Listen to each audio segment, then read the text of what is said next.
Hello everyone, welcome to any classes. सो इस video में हम करने जा रहे हैं अपनी क्लास 10 की एनसीईआरटी बुक का चैप्टर नंबर 9, जिसका नाम है एप्लीकेशन ऑफ ट्रिग्नोमेट्री रेशियोज, जिसका दूसरा नाम होता है हाइट एंड डिस्टेंस। बहुत ही इंपॉर्टेंट चैप्टर है आपके एग्जामिनेशन पॉइंट ऑफ व्यू से, क्योंकि यहां से आपको एक क्वेश्चन पक्का दिखेगा, चाहे वो आपकी केस स्टडी में आए, चाहे वो आपका 5 मार्कर आए। इसमें से एक क्वेश्चन आपको जरूर देखने को यहाँ पे मिलेगा। तो एक्सरसाइज काफी ज्यादा आपके लिए इंपॉर्टेंट हो जाती है। तो यहाँ पे मैं पूरी की पूरी एनसीईआरटी एक्सरसाइज कवर करूंगा इन 2 parts and this will be your first part. तो ये पहला पार्ट होने वाला है। इस वीडियो को पूरा देखिएगा और अपना इसको पेन डाउन जरूर करिएगा, ताकि आपको जहां से भी कोई दिक्कत आती है आपको वो क्लियर हो सके। ठीक है, तो चलिए बिना किसी देर के सबसे पहले मैं इसकी इंट्रो देता हूं। तो जब भी आपके पास क्वेश्चन हाइट एंड डिस्टेंस के आते हैं, मतलब एप्लीकेशन ऑफ ट्रिग्नोमेट्री रेशियोज के आते हैं, तो आपको किन चीजों का ध्यान रखना चाहिए। तो सबसे पहले आपको कोई भी क्वेश्चन अटेम्प्ट करने से पहले ये 3 चीजें आनी चाहिए। तो सबसे पहली चीज आती है हमारे पास ट्रिग्नोमेट्री रेशियोज। तो इफ यू रिमेंबर, मैंने आपको न्यूमेरिक करा रखा है ट्रिग्नोमेट्री रेशियोज का, वो आपको आना चाहिए। That is your Pandit Badri Prasad हर हर बोले सोना चांदी तोले। तो आई होप ये वाला आपको आता ही होगा। अगर नहीं आता है तो मैं वीडियो के डिस्क्रिप्शन में लिंक दे दूंगा, आप उसको जाके देख सकते हैं। नेक्स्ट नंबर 2 आता है हमारे पास एंगल टेबल। तो देखिए एंगल टेबल हमने ड्रॉ किया हुआ है यूजिंग ट्रिक। तो अगर वो भी आपको नहीं आता है तो आप लिंक के थ्रू उस वीडियो को देख सकते हैं, अगर आपको वो नहीं आता है। अगर आता है तो आप थर्ड स्टेप की तरफ प्रोसीड कर सकते हैं। और थर्ड स्टेप हमारा कहता है यहाँ पे फिगर। याद रखिएगा, ज्यादातर जो क्वेश्चन होते हैं आपके केस स्टडी के, उसमें आपको फिगर बेसिक वालों को दी जाती है, लेकिन आपको स्टैंडर्ड वालों को फिगर कभी नहीं दी जाएगी अगर ये केस स्टडी का क्वेश्चन आता है। नेक्स्ट, अगर एनसीईआरटी का क्वेश्चन आता तो as it is same to same ही आ जाएगा, उसमें कोई भी दिक्कत नहीं होगी। तो अगर एनसीईआरटी का क्वेश्चन है तो आपको फिगर आने के चांसेस बहुत ही कम हो जाते हैं, क्योंकि अगर एनसीईआरटी की बुक में फिगर नहीं है तो आपको एग्जाम में भी फिगर नहीं आएगा। तो स्टैंडर्ड वालों को तो मान के रखना है कि आपको फिगर नहीं दिया जाएगा एग्जाम में। ठीक है, तो ये 3 चीजें आनी चाहिए। और इसमें से थर्ड चीज में आपको ध्यान रखना है कि जब भी आप फिगर सॉल्व करें तो always look for right triangles. Always look for right triangle. आपको हमेशा राइट ट्राइंगल के लिए ही जाना है। तो I hope this is clear to you. चलिए फिर आगे बढ़ते हैं हम लोग। अगर ये तीनों चीजें आपको आती है, मतलब आपको ट्रिग्नोमेट्री रेशियोज, एंगल टेबल और फिगर आपको मैं सिखा दूंगा कि किस तरह से बनानी है, तो हम लोग अपनी एक्सरसाइज की तरफ जा सकते हैं। लेकिन एक्सरसाइज से पहले आपको फिलहाल के लिए एक और चीज मालूम होनी चाहिए, that is your angle of elevation. तो एंगल ऑफ एलिवेशन क्या होता है? बेसिकली एंगल ऑफ एलिवेशन होता है, याद रखिए, एंगल ऑफ एलिवेशन होता है जब भी हम नीचे से ऊपर की तरफ देखते हैं, मतलब बॉटम टू टॉप देखेंगे। तो जब भी आप बॉटम टू टॉप देखते हैं, जो आपका एंगल बनता है, that is your angle of elevation. तो याद रखिएगा, सीखो एंगल ऑफ एलिवेशन क्या होता है। सिमिलरली अगर मैं देखिए इस टाइम से यहां देख रहा हूं, देखिए इस तरह से देख रहा हूं मैं, तो ये बन रहा है मेरा एंगल ऑफ एलिवेशन। ठीक है, नेक्स्ट आता है एंगल ऑफ डिप्रेशन। तो एंगल ऑफ डिप्रेशन याद रखिए क्या होता है हमारे पास। एंगल ऑफ डिप्रेशन का मतलब होता है इसका ठीक उल्टा, जब आप टॉप से बॉटम देखते हैं। ठीक है, तो मान लीजिए आप कहीं किसी स्लोप पे छत पे खड़े हैं और छत से आप नीचे देख रहे हैं। छत से आप जब भी नीचे देखेंगे, मतलब ऊपर से जब भी आप नीचे की तरफ देख रहे हैं, तो आपका बनेगा हमेशा कौन सा? Angle of depression. अब आपको याद रखना है एंगल ऑफ एलिवेशन हमेशा से इक्वल होता है एंगल ऑफ डिप्रेशन के। और ये इसका रीजन क्यों है? क्योंकि ये दोनों एंगल्स जो होते हैं ये बनते हैं ऑल्टरनेट इंटीरियर एंगल्स, जो कि मैं आपको फिगर में बाद में क्लियर कर दूंगा। तो ऑल्टरनेट इंटीरियर एंगल्स होने की वजह से ये दोनों एंगल्स हमारे पास क्या होते हैं? इक्वल होते हैं। ठीक है, so I hope this is clear to you. ये आपको समझ आ चुका होगा। तो हमने जो भी चीजें इंट्रोडक्शन में यहाँ पे कवर की हैं, ये सारी चीजें आपको जब क्लियर होगी तो आप एनसीईआरटी की एक्सरसाइज इजीली कर सकते हैं। ठीक है, नेक्स्ट मेन चीज रहनी चाहिए कि आपको फिगर डिसाइड करना पड़ेगा कि फिगर किस तरह से बनना है। अगर आपने एक बार फिगर बना लिया तो आपके लिए काफी सिंपल हो जाएगा इन क्वेश्चन को करना। तो चलिए आगे बढ़ते हैं एनसीईआरटी के क्वेश्चन की तरफ। तो चलिए हम लोग एनसीईआरटी का पहला क्वेश्चन यहां पे ले लेते हैं। तो मैं लिख देता हूं यहां solution 1 of your exercise 9.1। This is your chapter 9, जिसका दूसरा नाम है हाइट एंड डिस्टेंस। ऐसे हम लोग इसको कहते हैं एप्लीकेशन ऑफ ट्रिग्नोमेट्री रेशियोज। ठीक है, तो यहां पे देखिए क्या दे रखा है हमारे पास। A circus artist is climbing a 20 metre long rope. और इसकी फिगर भी आपको ऑलरेडी दे रखी है। फिगर दे रखी है तो आपके लिए काफी इजी हो जाता है इस क्वेश्चन को सॉल्व करना। तो मैं देख लीजिए यहाँ पे पहले फिगर बना लेता हूं और फिर बाद में हम डिसाइड करते हैं। तो हमेशा याद रखिए जब भी आप फिगर बनाएं, आपको पता होना चाहिए कि फिगर में कौन कौन सी चीज किसको रिप्रेजेंट कर रही है। तो ये आपके पास 20 मीटर एसी है और एंगल 30 डिग्री। अच्छा, तो याद रखिए जब भी एंगल नीचे से ऊपर की तरफ होता है तो उसे बोलते हैं एंगल ऑफ एलिवेशन। तो दैट मींस यहाँ पे जो 30 डिग्री दे रखा है यह है एंगल ऑफ एलिवेशन। ठीक है, नेक्स्ट जब भी ये क्वेश्चन करे जाए तो हमेशा ध्यान रखिए कि फिगर में क्या क्या ऑब्जेक्ट्स हैं। तो एज पर दी क्वेश्चन हमारे पास एक क्या है? हमारे पास एक पोल है, तो ये हमारा बन जाएगा पोल, और ये होगी आपकी रोप। ठीक है। फाइंड क्या करना है, हमने फाइंड करना है हाइट ऑफ पोल। तो हाइट ऑफ पोल को मैं लेट कर लेता हूं h, और मैं यहां लगा दिया मैंने मीटर। ठीक है। अब क्वेश्चन के अकॉर्डिंग हमें फाइंड क्या करना है, हमें फाइंड करनी है परपेंडिकुलर। ठीक है, क्योंकि थीटा के सामने वाली साइड को क्या बोलते हैं, परपेंडिकुलर। और हमें गिवन क्या है, गिवन है हमें रोप, और रोप बन रही है हाइपोटेनस। तो याद रखिए, न्यूमेरिक याद रखिए, पंडित, बद्री, प्रसाद, हर हर बोले, सोना चांदी तोले। तो यहां से पता लग जाएगा आपको कि हमें P और H में रिलेशन देता है साइन, तो इसलिए हम लोग साइन का यूज करेंगे। तो अब इसको लिखेंगे कैसे, इसके लिए मैं लिखूंगा in right triangle A B C, ratio लगेगी साइन, और एंगल हमारे पास 30। तो आ जाएगा sine 30 is equal to perpendicular upon base. तो परपेंडिकुलर है आपके पास h, बेस आपके पास कितना 20। ठीक है, so I hope this is clear. Sine 30 की वैल्यू होती है 1/2, h की जगह h आ जाएगा, 20 की जगह 20 आ जाएगा। क्रॉस मल्टीप्लाई करके देख लीजिए, तो 20 वहां जाके मल्टीप्लाई आ जाएगा, तो 20/2 आपके पास आ जाएगा 10। तो आप लिखिए therefore height of tower equals to 10 metre. So I hope this is clear कि हमारे पास 10 मीटर किस तरह से ये आंसर आ चुका है। ठीक है, सो इसी के साथ हमारा फर्स्ट क्वेश्चन कंप्लीट होता है। अब बढ़ते हैं सेकंड की तरफ। सेकंड की हमें डायग्राम अवेलेबल नहीं है, तो इसलिए इसको ध्यान से देखिएगा कि किस तरह से हमें इस तरह के क्वेश्चन को सॉल्व करना होता है। ठीक है, तो चलिए बढ़ते हैं सेकंड की तरफ। सेकंड क्वेश्चन आपकी स्क्रीन पे आपको नजर आ रहा होगा इस टाइम पे। तो देखिए वहां पे क्या बात कर रखी है, वहां पे बता रखी है अ ट्री ब्रेक्स। हमारे पास एक ट्री है, अब breaks due to storm and the broken part bends so that the top of the tree touches the ground making an angle 30 degree with it. तो देखिए क्या कह रहा है, हमारे पास एक ट्री है। ठीक है, तो मान लीजिए हमारे पास ट्री है, ये बीच में से टूट गया। ठीक है, तो मान लीजिए ये बी से टूट गया, और टूट के ये वाला पार्ट इस तरह से गिर गया, मतलब ये वाला पार्ट जिस तरह से मार्कर बना है इस तरह से बेंड होके नीचे गिर गया। तो देख लीजिए ये बेंड होके यहाँ पे ग्राउंड के साथ टच हो गया, और ग्राउंड के साथ टच होके ये जो एंगल बना रहा है कितना है 30 डिग्री।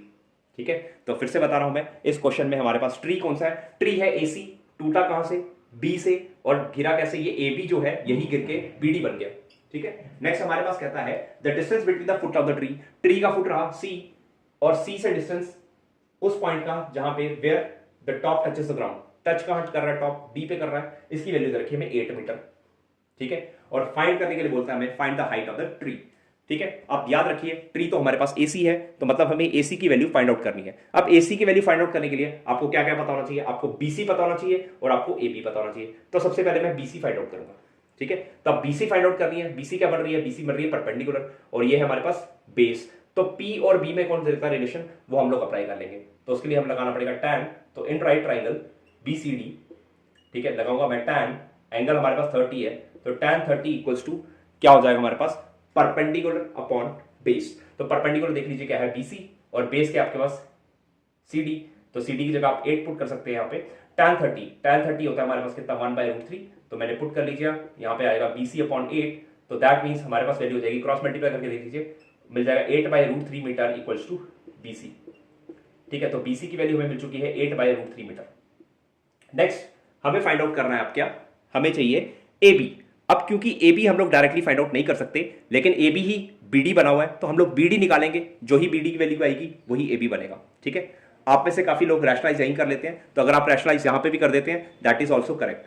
ठीक है, लेकिन मैं एट दी एंड रैशनलाइज करूंगा यहाँ पे। तो देख लीजिए नेक्स्ट मेरे पास फाइंड करने का मेरे को BD, क्योंकि मुझे AB चाहिए, तो AB निकालने के लिए मैं BD निकालूंगा। ठीक है, जो BD की वैल्यू आएगी वही AB की वैल्यू होगी, क्योंकि AB ही नीचे टूट के BD बना है। ठीक है, नेक्स्ट देख लीजिए मेरे पास अगेन बेस पड़ी है, और मेरे को क्या फाइंड करनी है, हाइपोटेनस। तो मैं यूज करूंगा कॉस का, तो लिखूंगा इन राइट ट्राइंगल BCD। तो राइट ट्राइंगल BCD मैंने फिर से लिया, लेकिन रेशो चेंज कर दी इस बार, cos 30। फॉर्मुला होता है cos 30 का perpendicular upon base upon hypotenuse. तो बेस है हमारे पास CD, और हाइपोटेनस आपके पास BD। cos 30 याद रखिए √3/2 होता है, CD की वैल्यू आपके पास 8 दे रखी है, BD ही आ जाएगा। क्रॉस मल्टीप्लाई कर लीजिए, ये 2 वहां जाके मल्टीप्लाई हो गया, 2 8 16 हो जाएगा, √3 वहां जाके डिवाइड हो जाएगा, तो आपके पास आ जाएगा 16/√3 मीटर। तो I hope this is clear. तो हमारे पास आता है therefore height of tree. Tree की हाइट फाइंड आउट करने के लिए हमें दोनों को ऐड करना पड़ेगा, तो दोनों को ऐड करेंगे तो हमारे पास हो जाएगा AB प्लस BC। AB की वैल्यू मैंने अभी बताया, जो BD है वही AB बना, तो AB की वैल्यू आएगी आपके पास कितनी, 16/√3, और BC की वैल्यू आ चुकी है 8/√3। ऐड करके ये बन जाएगा 24/√3। और आपको पता होना चाहिए जब भी नीचे रूट आता है तो हम लोग रैशनलाइज करते हैं, तो आ जाएगा √3/√3। ठीक है, इसको आप सॉल्व कर लेंगे तो ये बन जाएगा हमारे पास 24√3 और नीचे √3 हो जाएगा, तो आपके पास आएगा 8√3 मीटर। तो यहां लिख देता हूं therefore height of tree is 8√3 metre. तो I hope this is clear कि 8√3 मीटर हमारे पास किस तरह से आंसर आया है। ठीक है, यहां आपको विजिबल नहीं हो रहा था तो मैं यहां लिख देता हूं 8√3 मीटर। ठीक है, तो इसके साथ हमारा ये वाला क्वेश्चन कंप्लीट होता है, ट्री वाला। बहुत ही ज्यादा इंपॉर्टेंट क्वेश्चन है आपके एग्जाम पॉइंट ऑफ व्यू से, तो याद रखिएगा बेसिक के लिए काफी ज्यादा इंपॉर्टेंट है, क्योंकि बेसिक को बुक्स के क्वेश्चन ही आपको देखने को मिलते हैं। ठीक है, तो चलिए बढ़ते हैं नेक्स्ट क्वेश्चन की तरफ, that is your question number 3। Question number 3 में हमारे पास कहता है, इसको साथ साथ में नोट कर दी चाहिए ताकि आपको बार बार इस वीडियो को देखना ना पड़े। ठीक है, तो नेक्स्ट हमारे पास आता है क्वेश्चन नंबर 3। ठीक है, क्वेश्चन नंबर 3 में बोलता है a contractor plans to install 2 slides for the children to play in a park for the children below the 5 years। तो देख लीजिए 2 स्लाइड्स लगानी है, पहले बिलो 5 आएगा, तो बिलो 5 वालों के लिए और दूसरे वाले के लिए हमारे पास क्या है, she prefers to have a slide whose top is at height 1.5 metre. तो देख लीजिए हाइट जो है वो 1.5 मीटर बनानी है, तो ए बी की वैल्यू 1.5 हो जाएगी हमारे पास यहाँ पे। ठीक है, और जो हमारे पास एंगल ऑफ इंक्लिनेशन है, आपको पता है फिसल पट्टी, तो उसका एंगल ऑफ इंक्लिनेशन जो है वो 30 डिग्री है ग्राउंड के साथ।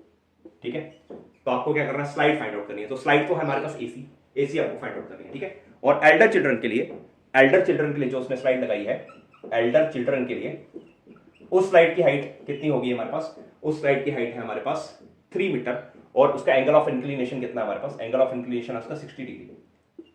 छोटे बच्चों का 30 डिग्री था, इसका 60 डिग्री है। नाम मैंने दे दिया इस ट्रायंगल को PQR। तो देख लीजिए आपको दोनों में स्लाइड फाइंड आउट करनी है, तो यहाँ पे स्लाइड कौन सी है, एसी है, तो आपको एसी फाइंड आउट करनी है। यहाँ पे स्लाइड ये रही, तो यहाँ पे PR फाइंड आउट करनी है। तो दोनों को एक एक करके फाइंड आउट करेंगे।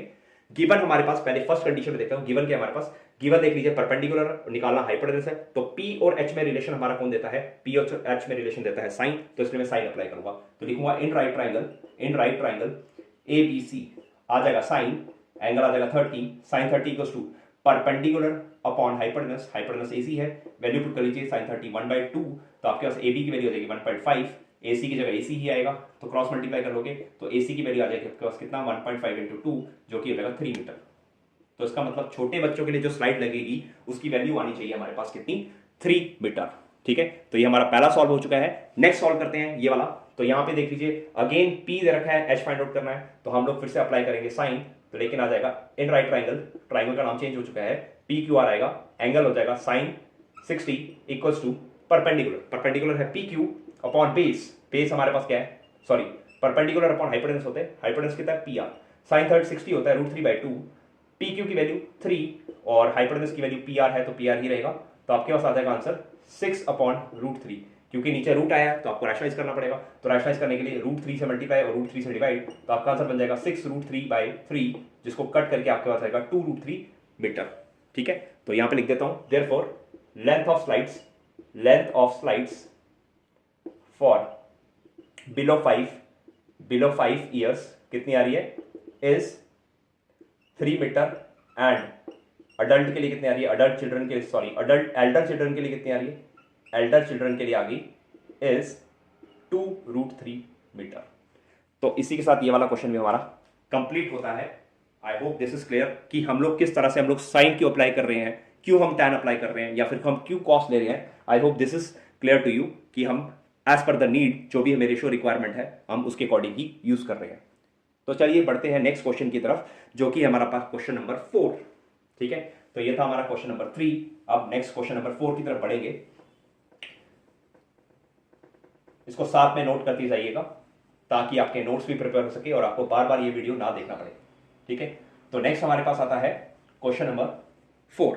तो देख लीजिए क्वेश्चन नंबर 4 पे हमारे पास कहता है the angle of elevation of the top of A tower from a point on the ground. तो देख लीजिए हमारे पास क्या है, एक टॉवर है, तो टॉवर मैं ड्रॉ कर लेता हूं। इसका हमने एंगल ऑफ एलिवेशन बनाया एक ग्राउंड से, एक पॉइंट से, और वो कितना बना है पहले नाम दे देते हैं। तो टॉवर का नाम है AB। ठीक है, और जो पॉइंट जहां से मैं एंगल ऑफ एलिवेशन बना रहा हूं उसको नाम दे C। ठीक है, 30 degree angle of elevation 30 degree दे रखा है, और कुछ बता रखा है जो हमारे पास ये पॉइंट है from a point on the ground which is 30 metre away from the foot of the tower. ठीक है, जो पॉइंट है ये वाला C, ये फुट से कितना दूर है, ये है 30 मीटर दूर। तो I hope this is clear to you कि हमारी ये बेस बन जाएगी और हमें निकालनी है टॉवर की हाइट। तो टॉवर की हाइट मैं लेट कर लेता हूं h मीटर। तो सिंपल सी बात है, हमें परपेंडिकुलर पता करना है और हमें बेस मालूम है। तो P और B में रिलेशन लगाइए। परपेंडिकुलर और बेस में रिलेशन हमें कौन देता है? tan देता है। तो मैं अप्लाई करूंगा tan। तो in right triangle ABC tan ही क्यों अप्लाई किया? I hope this is clear to you. tan 30 perpendicular है AB अपॉन BC। tan 30 होता है 1/√3, तो आ जाएगा AB आ जाएगा आपके पास h अपॉन ये 30 आ जाएगा। तो क्रॉस मल्टीप्लाई कर लीजिएगा तो आपको आ जाएगा 30 अपॉन √3 इक्वल्स टू h। और क्योंकि √3 नीचे आ रहा है तो रैशनलाइज करना पड़ेगा आपको। तो अगर रैशनलाइज कर लोगे तो आपका आ जाएगा 30√3 अपॉन 3, जो कि कैंसिल आ जाएगा 10√3। तो therefore height of tower is 10√3 metre. So I hope this is clear to you. बहुत ज्यादा सिंपल क्वेश्चन था, सिंगल ट्राइंगल की क्वेश्चन है तो काफी ज्यादा सिंपल है आपके लिए। ठीक है, थोड़ी देर में हमारे पास एक से ज्यादा ट्राइंगल्स भी हमारे पास देखने को मिल जाएंगे, वो थोड़ा सा डिफिकल्ट रहता है सॉल्व करना। तो I hope this is clear to you 10√3 किस तरह से इसका आंसर आया। चलिए बढ़ते हैं नेक्स्ट क्वेश्चन की तरफ। Okay, next question number 5। Question number 5 की तरफ बढ़ता हूं मैं। क्वेश्चन नंबर 5 में हमारे पास क्या कहता है? A kite is flying. तो एक काइट है जो कि उड़ रही है। ठीक है, कितने एंगल पे उड़ रही है वो देख लेते हैं हम लोग ध्यान से। ठीक है, a kite is flying at a height of 60 metre above the ground. तो ये काइट है हमारे पास, इसकी जो हाइट है वो 60 मीटर है।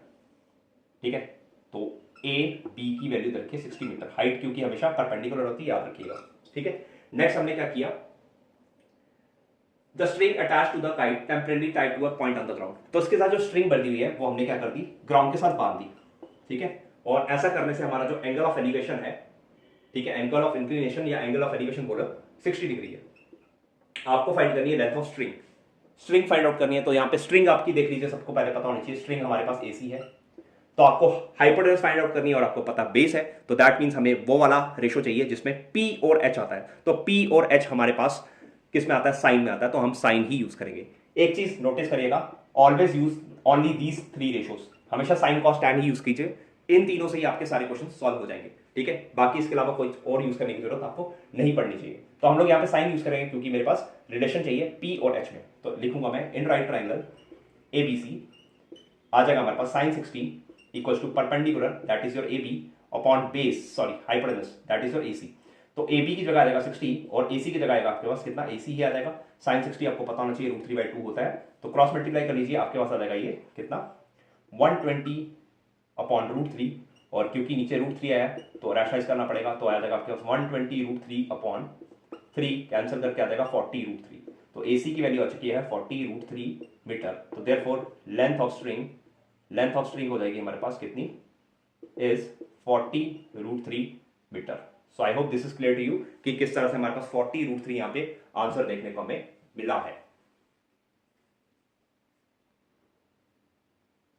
तो चलिए बढ़ते हैं नेक्स्ट क्वेश्चन की तरफ, क्वेश्चन नंबर 6। और क्वेश्चन नंबर 6 से हमारे पास मल्टी ट्राइंगल्स का कंसेप्ट आ रहा है। जब आपके पास एक से ज्यादा ट्राइंगल्स होंगे तो उसको किस तरह से सॉल्व करते हैं, वो वाले क्वेश्चन हमारे पास स्टार्ट हो रहे हैं। तो हर क्वेश्चन को ध्यान से देखिएगा। तो यहाँ पे फिगर ही सबसे ज्यादा इंपॉर्टेंट है। अगर आपको फिगर क्लियर नहीं है तो आप नहीं कभी भी ड्रॉ कर पाएंगे। तो देख लीजिए क्वेश्चन में हमारे पास क्या कहता है। A 1.5 metre tall boy is standing at some distance from a 30 metre tall building. तो आपको याद रखना है हमारे पास जो भी ऑब्जेक्ट्स हैं वो दोनों ड्रॉ कर लीजिए। तो एक बिल्डिंग है तो बिल्डिंग मैंने ड्रॉ कर ली और एक हमारे पास क्या है? बॉय है। ठीक है, तो बिल्डिंग बन चुकी है A B और बॉय की वैल्यू आ चुकी है C D। अब क्योंकि बिल्डिंग दे रखी है आपको 30 मीटर तो मतलब AB हो जाएगा आपके पास 30 मीटर और बॉय कितना है? 1.5 मीटर। तो बॉय है CD। ठीक है, अब बॉय क्या कहता है? यहां पे कहता है the angle of elevation from his eyes to the top of the building increases from 30 degree to 60 degree as he हमारे पास ये जो बॉय है ये बढ़ता है बिल्डिंग की तरफ। तो एंगल ऑफ एलिवेशन हमारा बढ़ जाता है 30 से 60। ठीक है, तो याद रखिए एंगल कभी भी हवा में नहीं बनता है। तो आपको एक लाइन ड्रॉ करनी पड़ेगी जो कि पैरेलल होगी किसके? बेस के। इसको बोलते हैं हॉरिजन। इस लाइन को बोला जाता है हॉरिजन। तो पहला बॉय डी से देखता है इसको, फिर देन इसने कहां से देखा? ई से देखा। ठीक है, और फाइनली हमने दोनों एंगल्स यहां पे बनाने हैं। अब 30 कौन सा होगा 60 कौन सा, अगर आपके दिमाग में कोई डाउट रहता है तो याद रखिए जब भी गर्दन आपकी ज्यादा उठेगी तो आपको एंगल वो वाला बढ़ा लेना है। अब पॉइंट डी पे गर्दन ज्यादा उठेगी कि पॉइंट ई पे उठेगी वो आपको देखना है। तो पॉइंट ई पे गर्दन हमारी ज्यादा उठेगी तो वही 60 बन जाएगा और पॉइंट डी पे हमारी कम उठेगी तो 30 डिग्री बन जाएगा। ठीक है, so I hope this is clear. अब देख लीजिए ध्यान से, यहां पे ये जो बी सी डी एफ है ये आपका बन चुका है क्या, ये आपका बन चुका है रेक्टेंगल। और रेक्टेंगल की अपोजिट साइड्स क्या होती है, इक्वल होती है। तो अगर ये 1.5 है तो ये भी 1.5 बनना चाहिए। तो दैट मींस ये जो पीछे है ये हो जाएगी 28.5 मीटर। ठीक है, अब फाइंड आउट क्या करना है, बॉय की इनिशियल पोजीशन थी डी और बॉय की फाइनल पोजीशन है ई। तो आपको बताना है कि बॉय ने कितना डिस्टेंस ट्रेवल किया है। दैट मींस आपको डी ई की वैल्यू चाहिए। ठीक है, अब याद रखिए डी ई की वैल्यू आपको कैसे मिलेगी, अगर आप डी एफ निकाल लेते हैं, डी एफ निकाल लेते हैं उसमें से ई एफ माइनस कर दोगे तो आपको डी ई की वैल्यू मिल जाएगी। यही इस क्वेश्चन का कंसेप्ट है। ठीक है, तो हमें क्या करना है, हमें डी एफ निकालना है, उसमें से ई एफ माइनस कर देंगे तो हमें डी ई मिल जाएगी। अब नेक्स्ट चीज आती है, always look for right triangles. हमें हमेशा 90 डिग्री वाले ट्राइंगल्स ही देखने हैं और कोई ट्राइंगल नहीं देखना है। तो यहां पे 90 वाला जो ट्राइंगल है वो पहला है ए एफ ई और दूसरा है ए एफ डी। तो हम लोग ए एफ ई और ए एफ डी का यूज करके हम लोग क्या करेंगे, ई एफ और डी एफ फाइंड आउट करेंगे। तो सबसे पहले मैं छोटा वाला ट्राइंगल ले लेता हूं, तो ले लेते हैं इन right triangle A F E. तो यहां पे आ जाएगा, देख लीजिए परपेंडिकुलर पता है और बेस निकालनी है तो यूज करेंगे tan और एंगल आ जाएगा 60 इक्वल्स टू परपेंडिकुलर कितनी है 28.5 अपॉन बेस, बेस आपकी ई एफ। ठीक है, नेक्स्ट tan 60 होता है √3, तो आपके पास आ जाएगा 28.5 upon E F equal to √3। तो यहां से आप ई एफ की वैल्यू निकाल सकते हैं, तो ई एफ की वैल्यू आ जाएगी 28.5 डिवाइडेड बाई √3 मीटर। नेक्स्ट आपको क्या करना है, डी एफ फाइंड आउट करना है, उसके लिए मैं दूसरा ट्राइंगल लूंगा। तो आ जाएगा in right triangle A F D. ठीक है, एंगल चेंज हो चुका है, tan 30 equals to again perpendicular 28.5 upon base इस बार हो जाएगी डी एफ। तो डी एफ आ जाएगा, ये आ जाएगा tan 30 1 बाई √3, तो 28.5 upon D F equals to ये आ जाएगा। तो क्रॉस मल्टीप्लाई करके आपके पास आ जाएगा डी एफ की वैल्यू आ जाएगी, आपके पास डी एफ आ जाएगा 28.5 और यहाँ पे आ जाएगा √3, साथ में आ जाएगा आपके पास क्या, मीटर। ठीक है, अब आपको फाइंड आउट करना है distance travelled by the boy, तो वो आपको निकालना है डीई। तो देयरफॉर डीई की वैल्यू कैसे मिलेगी, डीई की वैल्यू मिलेगी आपको कैसे, डीएफ में से आपको माइनस करना पड़ेगा ईएफ। तो डीएफ मैंने निकाला है 28.5 √3, इसमें से आपको माइनस करना है 28.5 √3, इसके नीचे कुछ नहीं है तो आप 1 लगा लीजिए, एलसीएम ले लीजिए, तो आ जाएगा 28.5 और यह √3 3 हो जाएगा, माइनस 28.5 हो जाएगा। तो आपके पास आएगा 28.5 कॉमन, तो 3 - 1 अपॉन √3 बन जाएगा ये।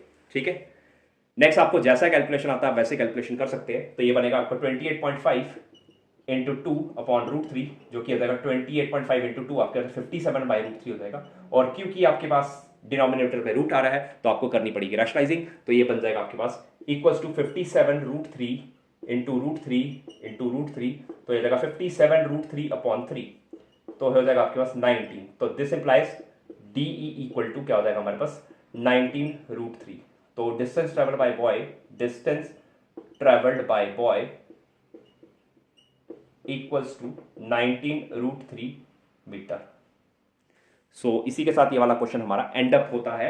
आई होप दिस इज क्लियर कि हमेशा आपको 90 वाले ही ट्राइंगल लेने हैं, उसके अलावा कोई और ट्राइंगल देने की जरूरत आपको नहीं है। ठीक है, तो ये क्वेश्चन हमारा एंड अप होता है। नेक्स्ट हम लोग करेंगे क्वेश्चन नंबर 7, तो जो कि अगेन बहुत ही ज्यादा इंपॉर्टेंट है बेसिक के लिए, स्टैंडर्ड के लिए तो इंपॉर्टेंट है ही है, बट बेसिक के लिए इसलिए कह रहा हूं इंपॉर्टेंट क्योंकि एनसीईआरटी के आपको टेक्सचुअल क्वेश्चन ही आते हैं अगर आपके पास केस स्टडी नहीं आती इस चैप्टर से, तो ध्यान रखिएगा, काफी ज्यादा इंपॉर्टेंट क्वेश्चन है वो वाला। ठीक है, तो नेक्स्ट क्वेश्चन मैं यहां पे पढ़ता हूं, क्वेश्चन नंबर 7। तो क्वेश्चन नंबर देखिए 7 में हमारे पास कहता है, from a point on the ground the angles of elevation of the top and the top of a transmission tower fixed at the top of a 20 metre high building. तो हमारे पास एक tower है और एक बिल्डिंग है। ठीक है, तो पहले बिल्डिंग बना लीजिए। ठीक है, कहता है जो टावर है वो बिल्डिंग के ऊपर लगा है, तो ये आ गया ए बी और सी। तो बिल्डिंग बीसी है, टावर ए बी है। क्वेश्चन में टावर की वैल्यू नहीं दे रखी है, तो टावर की हाइट हमें नहीं पता, लेकिन बिल्डिंग की हाइट पता है कितनी है 20 मीटर, तो 20 मीटर लिख दूंगा, तो बिल्डिंग आ गई है 20 मीटर। ठीक है, नेक्स्ट क्या बोलता है हमारे पास फाइंड आउट करने के लिए, बोलता है from a point on the ground. तो ग्राउंड ले लीजिए और एक पॉइंट ले लीजिए, इस पॉइंट से हमें क्या करना है, एंगल ऑफ एलिवेशन बनाना है, पहले बॉटम और फिर टॉप का ट्रांसमिशन टावर। तो टावर का बॉटम बी है, जोड़ लीजिए इसको। ठीक है, और टावर का टॉप है, इसको भी जोड़ लीजिए इसी पॉइंट में से। तो डी पॉइंट से हमने ए और बी को जोड़ लिया है, और यहाँ पे बोलता है एंगल एक 45 है एक 60 है। तो जाहिर सी बात है जिसमें गर्दन कम उठेगी वो छोटा होगा, तो ये गर्दन कम उठ रही है तो 45, यहाँ पे गर्दन ज्यादा उठ रही है तो ये 60 डिग्री हो जाएगा। तो I hope this is clear. तो हमें फाइंड आउट करना है टावर की हाइट, तो टावर की हाइट को मैं ले लेता हूँ h मीटर, तो हमें h की वैल्यू यहाँ पे फाइंड आउट करनी है। ठीक है। सो अगेन याद रखिए हमेशा कौन से ट्राइंगल लेने हैं, हमेशा 90 वाले ही ट्राइंगल लेने हैं। तो 90 वाला ट्राइंगल हमारे पास कौन कौन सा बन रहा है, पहला आ रहा है ए सी डी और दूसरा आ रहा है बी सी डी। आप कहीं से भी स्टार्ट कर सकते हैं, मैं बी सी डी से स्टार्ट करता हूं क्योंकि इसमें मेरे को ज्यादा चीजें पता है। In right triangle B C D angle आ जाएगा टैन, क्योंकि देख लीजिए मैं टैन क्यों ले रहा हूं, सबसे पहले ध्यान रखिए मैं बेस फाइंड आउट करूंगा, क्योंकि एसीडी में भी सीडी आ रही है, बीसीडी में भी सीडी आ रही है, तो जो कॉमन चीज है पहले वो फाइंड आउट कर लीजिए, इजी रहेगा आपके लिए। तो कॉमन चीज सीडी है तो इसलिए मैं सीडी फाइंड आउट कर रहा हूं। अब सीडी बन रही है बेस और मुझे पता है परपेंडिकुलर, तो इसलिए मैंने टैन लगाया। तो टैन कितना आएगा angle 45 equal to perpendicular, perpendicular 20 upon base है सीडी, टैन 45 यू नो 1 होता है, तो यहां से क्रॉस मल्टीप्लाई करके सीडी की वैल्यू मिल जाएगी 20 मीटर। ठीक है, नेक्स्ट लूंगा इन राइट ट्राइंगल, ट्राइंगल का नाम है एसीडी, एंगल आ जाएगा tan 60 degree is equal to क्या हो जाएगा हमारे पास AC, AC देखिए क्या बन रहा है h+20, तो आ जाएगा h+20 अपॉन CD, CD की वैल्यू आपको पता है कितनी है 20, और tan 60 आपको पता है कितना होता है √3 होता है, तो आ जाएगा h+20 अपॉन 20, क्रॉस मल्टीप्लाई कर लीजिए बन जाएगा 20 √3 इक्वल टू h+20, h वाली टर्म से एक साइड कर लीजिए तो आपके पास बन जाएगा 20 √3 माइनस 20, तो यहां से h की वैल्यू जाएगी 20 कॉमन ले लीजिए √3 - 1 मीटर।